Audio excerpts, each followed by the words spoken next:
అందముంది, అంతో ఇంతో అభినయము ఉంది. కానీ సాలిడ్ హిట్ మాత్రం రాదెందుకు? 9 సినిమాలు చేసిన ఒకే ఒక్క హిట్, లైఫ్ మార్చే బ్లాక్ బస్టర్ ఎందుకు రాలేదు? ఇప్పుడు నిధి అగర్వాల్ ఫైనల్ హోప్ ఏంటి? ఈ ఒక్క సినిమా ఆమె కెరియర్ ని సేవ్ చేస్తుందా? శుభం కార్డేస్తుందా?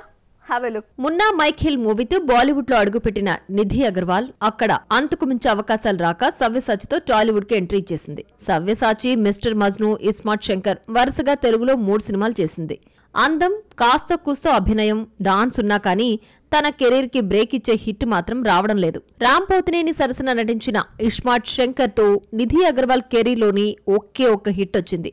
కానీ అందులోనూ ఇద్దరు హీరోయిన్స్ పర్ఫార్మెన్స్ కి స్కోప్ ఉన్న క్యారెక్టర్ నభా నటేష్ కొట్టేసింది.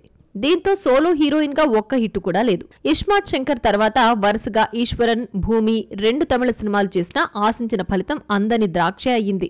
ఆ తర్వాత చేసిన సినిమాలన్నీ ఎక్స్పెక్టేషన్ రీచ్ కాలేక బోల్తా కొట్టినవే. ఎన్నో హోప్స్ పెట్టుకుని పవన్ కళ్యాణ్ సరసన పాన్ ఇండియా ప్రాజెక్టు హరిహర వీరమల్లులో నటించింది నిధి.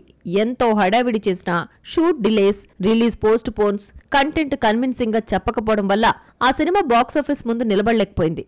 దీంతో నిధి అగర్వాల్ కు బ్రేక్ రాలేదు. ప్రస్తుతం ది రాజాసాబ్ లో నటిస్తోంది. ప్రభాస్ సినిమా అంటే భారీ అంచనాలుంటాయి. ఇప్పుడు నిధి ఆశలన్నీ రాజాసాబ్ మీదే పెట్టుకుంది. ది రాజాసాబ్ లోనూ నిధి అగర్వాల్ 3 హీరోయిన్స్ తో పాటు స్క్రీన్ షేర్ చేసుకుంటోంది. ఈ సినిమా హిట్ అయ్యి నిధికి స్కోప్ ఉన్న పాత్రుంటే టాలీవుడ్ లో మరిన్ని అవకాశాలు వచ్చే ఛాన్స్ ఉంది. అదే రాజాసాబ్ అంచనాలు మిస్ అయితే ఈ అమ్మడి కెరీర్ కి ఇంతటితో ఫుల్ స్టాప్ పడినట్లే.